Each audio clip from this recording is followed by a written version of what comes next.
et bienvenue dans une autre vidéo. Aujourd'hui on va parler de multiples sujets et de l'état des recours.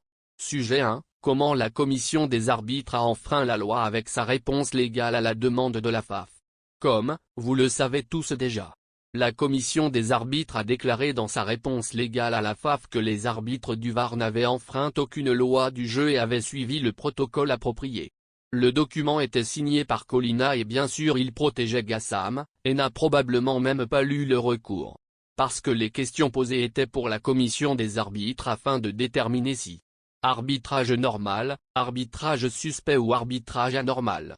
Aux côtés de Colina, Massimo Busacca, président de département de l'arbitrage de la FIFA, a également signé la réponse légale, qui constitue une infraction à la loi, car il n'est pas autorisé à s'impliquer dans le recours. Son département est chargé du développement de l'arbitrage international, ainsi que du suivi et du soutien technique aux arbitres internationaux. Passons maintenant au sujet 2, CAF. Saviez-vous que la CAF a prévu depuis le début d'éliminer l'Algérie, même si nous avons joué le Mali ou la RD Congo? Le plan de sélection des pires arbitres contre l'Algérie a été mis en place avant même le tirage au sort. Grâce à l'implication des professionnels et des vrais patriotes, la fédération algérienne a des preuves très tangibles concernant les multiples complots de la CAF, remontant à plusieurs années pour détruire l'équipe nationale d'Algérie. La CAF a essayé et voulait que l'Algérie perde autant de matchs que possible, et plus précisément, elle veut que l'Algérie soit toujours éliminée des meilleures compétitions, telles que la Coupe du Monde et la CAN. La fédération a déjà bombardé la FIFA avec les lourdes preuves contre la CAF et a renforcé le recours. Sujet 3, toujours pas de réponse de la FIFA. Outre l'insulte insensée à notre intelligence de la part de la commission des arbitres dans sa réponse, la FIFA n'a pas répondu pleinement au recours négativement ou positivement. En ce moment, il semble que le dossier ait beaucoup de mérite et cela rend la FIFA très mal à l'aise. Parce que le contenu est très mauvais pour l'organisation et spécialement la CAF. En ce moment, la FIFA joue avec le FAF, Tom et Jerry. La FIFA sait que la réponse bidon de la commission des arbitres, /inversé ne peut en aucun cas faire l'objet, à lui seul, d'un appel auprès du tribunal international. En effet, les statuts de la FIFA sont clairs, selon l'article 48 du Code disciplinaire, seules les décisions prises par la commission de discipline et la commission de recours peuvent faire l'objet d'un appel devant le tribunal arbitral de sport, TA, et ce, en application les dispositions les articles 57 et 58 les statuts de la FIFA. L'Algérie a le droit le plus absolu de saisir toutes les instances compétentes, conformément aux statuts de la FIFA. Déclaré par le ministre des Sports algérien, Abderrezak Sebgag. Son implication à ce stade, signifie que l'Algérie est très sérieuse sur le dossier solide capable de convaincre l'État de la nécessité de faire jouer le match.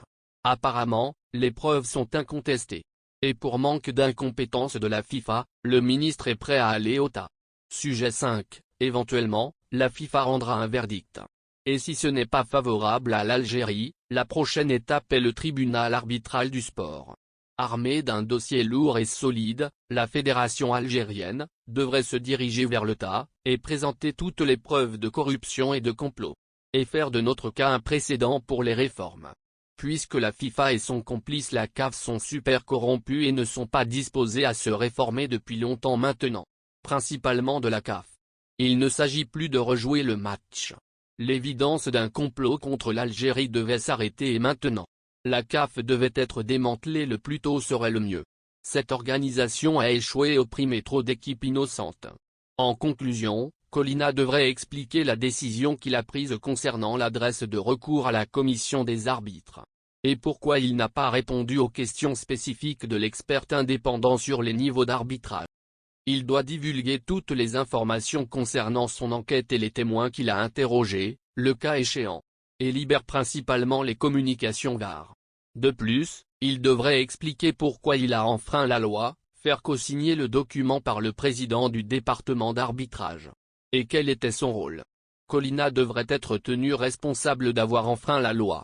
Le gros poisson malodorant Infantino devrait considérer la recommandation de l'expert indépendant que l'arbitrage était suspect. Et mener une enquête sur Gassama, puis l'inculper s'il est innocent, mais le tenir responsable dans toute la mesure de la loi s'il est trouvé autrement. Infantino devrait également faire face à la réalité et autoriser la commission de discipline à rendre un verdict dans les plus brefs délais et laisser les voies légales décider de la foi de l'Algérie.